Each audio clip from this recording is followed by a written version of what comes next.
croire, je parle. Ceci explique donc l'absence de moi. Un peu dommage, je trouve. Maintenant que vous êtes un peu moins des baltringues, Un tout petit peu, hein. je disais donc que le NHL 2987 sur Viva. J'espère que vous vous laisserez tenter par...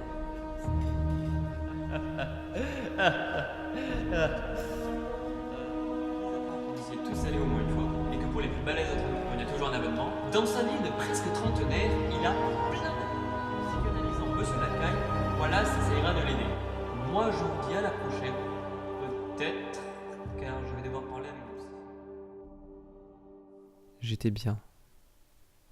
J'avais enfin trouvé la paix. Toutes ces voix dans ma tête avaient enfin disparu. Mais je veux rester au calme. Le Béarn, oui, c'est bien. Là au moins, j'y serai au calme.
Tiens, une tour.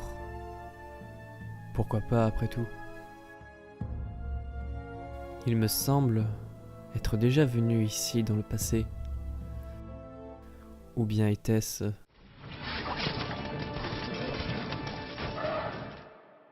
Cette tour, elle me rappelle...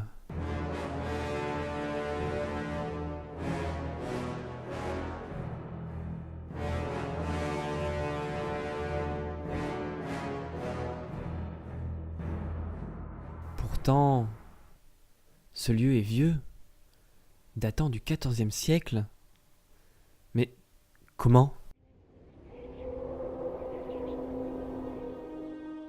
On raconte d'horribles histoires sur ce lieu. Un père qui aurait poignardé son propre fils. Toutes ces batailles, tous ces morts, cette guerre qui n'en finissait pas, et ces armes destructrices.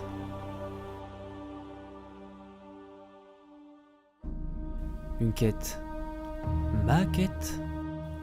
Mais surtout quelque chose qui va éminemment me faire chier. Ah, bande de gueux, la fierté est bien quand même. À ce qui paraît, retourne Comme dans le cul d'un orc. Eh, pourquoi tu es dis-moi, c'est quoi mon texte? T'aurais pas une clope, des grandes feuilles, du italien, une pomme de terre, s'il te plaît?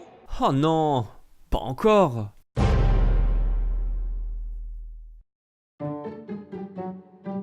Salut bande de tachons, j'espère que vous avez passé de bonnes vacances.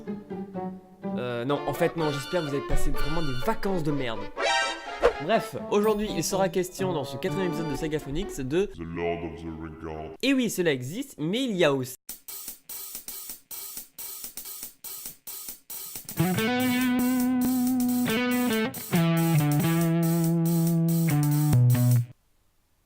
Tiens, original.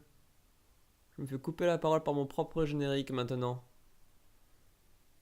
Quel connard ce...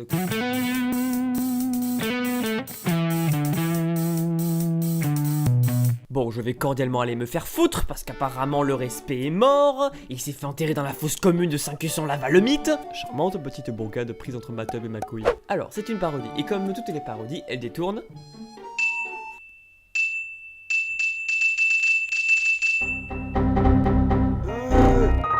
et s'approprie une œuvre déjà existante. Bon, jusque-là, vous suivez. Et pour mieux la comprendre, il est préférable d'avoir vu ou lu Le Seigneur des Anneaux. Ça tombe sous le sens. Rassurez-moi, nous sommes entre gens cultivés. Hein? J'espère que vous ne faites pas partie du bas peuple. Ok. Cela serait fort dommage d'instruire un techno comme vous. Ok. On peut donc partir du principe que vous l'avez tous vu. Et si c'est pas le cas...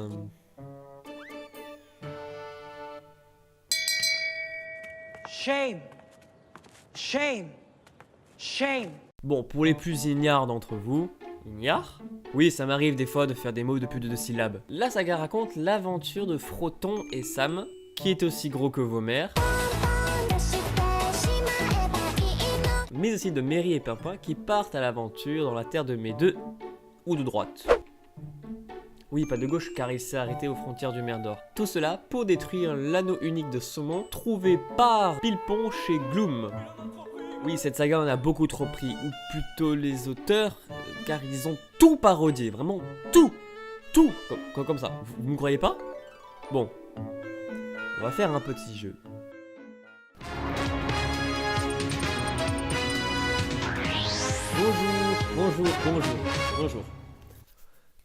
Bonjour. Première question. Petit indice pour vous.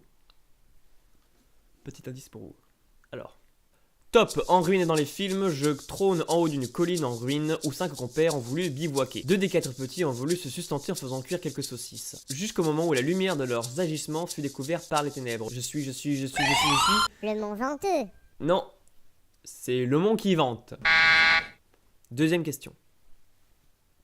Indice pour vous. Top, je suis le deuxième d'une portée de 2 fils au grand destin pour les hommes. Mon grand frère mort au combat en se faisant mordre la carotte pendant qu'il pissait trop près de Monsieur Froton. Je suis... Faramir. Complétez votre réponse. Farapopière. C'est exact. Troisième et dernière question. C'est là que tout se joue. Petit indice. Pour vous. Top, race ou plutôt sous-race, je vis dans la terre de mes deux et je me gave de nourriture continuellement. On me dépeint comme race de héros au cinéma bien que je fasse 80 cm debout les bras levés sur un tabouret. Je suis... Les grosses bites. Les grosses bites, oui!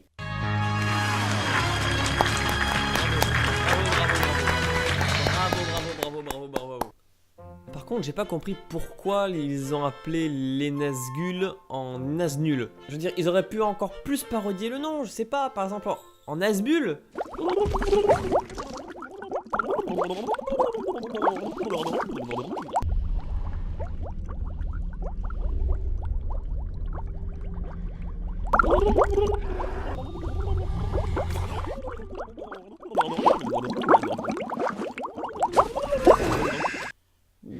Qu'est-ce qu'on se marre? C'est pas si mal en fait, Naznul. C'est pas si mal. Oui, c'est pas mal. Sinon, la saga suit très bien l'histoire présentée par les films. Ouais, mais ça faut pas les livres. Putain, j'aime pas cette personnalité. Bref, il y a aussi Ralacorn, Gremlin, Legolas, Gandalf. Putain, mais c'est Glandalf. Ah oui, tu as raison. Alors, Glandalf.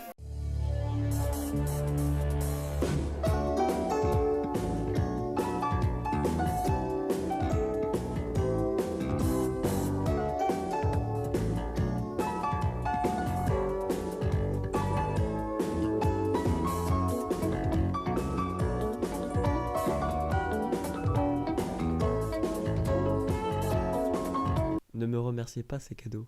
En plus de parodier les races, comme nous en fait, cette saga exacerbe bien les clichés de chacune d'elles. Donc les grosses bites baffrent tellement qu'ils mangent tous les 2 heures, ce qui fait 5 petits déjeuners dans une matinée. Faut pas s'étonner que Sam soit gros après. Oh l'enculé. Les nains sont toujours gros, bruyants et chiants, au point qu'une salade de phalange, ça leur ferait pas de mal. Merveilleusement bien. Vous devriez porter ça cet hiver, je vous le dis tout de suite. Ouais. On fait ça passe-partout.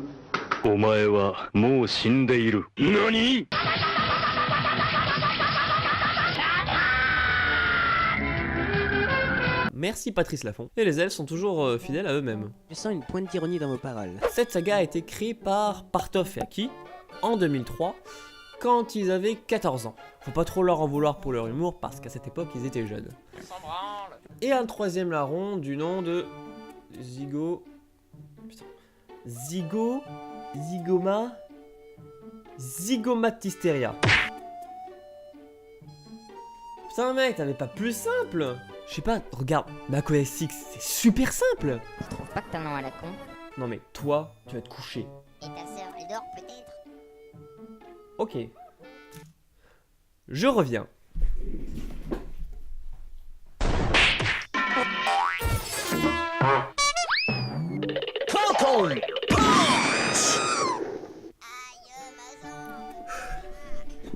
Ah, ça va mieux. Zygo essayera d'améliorer la qualité des épisodes. J'ai bien dit essayer, hein, car oui, la première fois, on tâtonne. N'est-ce pas, messieurs?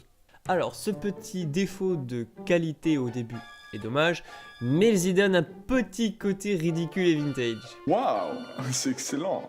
Sinon, côté technique, et non, on parlera pas de Lego technique, et c'est dommage parce que côté Lego, eh ben, y a des Lego Figures Anno qui existent, cette blague va beaucoup trop loin. Les bruitages n'ont pas tous la même qualité. Du coup, c'est un peu con quand il y a une bataille et t'entends une chose mieux que l'autre. C'est comme si t'entendais mieux la respiration des chevaux dans la bataille que les coups d'épée. Et puis certains bruitages se répètent plusieurs fois dans la saga.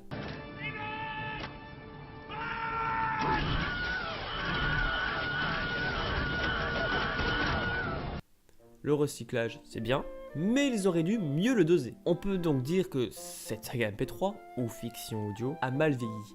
Mais, malgré tout cela, elle vaut le voyage. LOL. Elle a ses défauts et ses qualités, mais je suis sûr que vous pourrez avoir autant de barres de rire que mon cousin Front. Allez, il arrive.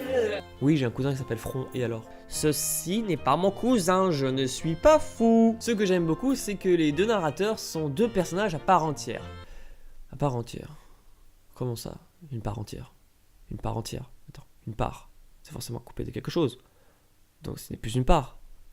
Donc elle ne peut pas être entière.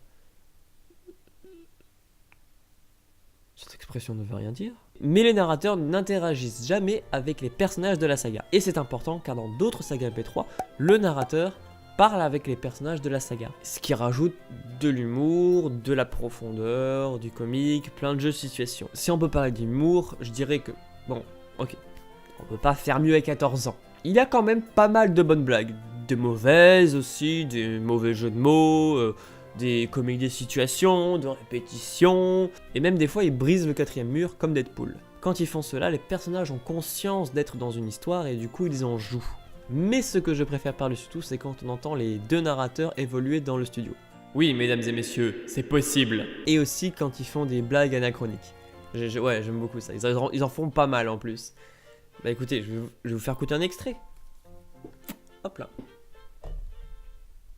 Ce ne sont pas des tambours. Ah ouais, peut-être C'est un démon d'un ancien monde, plus couramment appelé Bulldog. Qu'est-ce qu'on fait dans ces cas-là? Je suggère le repli stratégique. Le quoi? Courez! Il faut que quelqu'un porte Sam, il a du mal avec ses bourrelets, connard. Blanchissez le pont! Vite! Le feu sombre ne me fait pas peur, flamme doum doum. Parce que j'ai une lampe de poche. Vous ne passerez pas!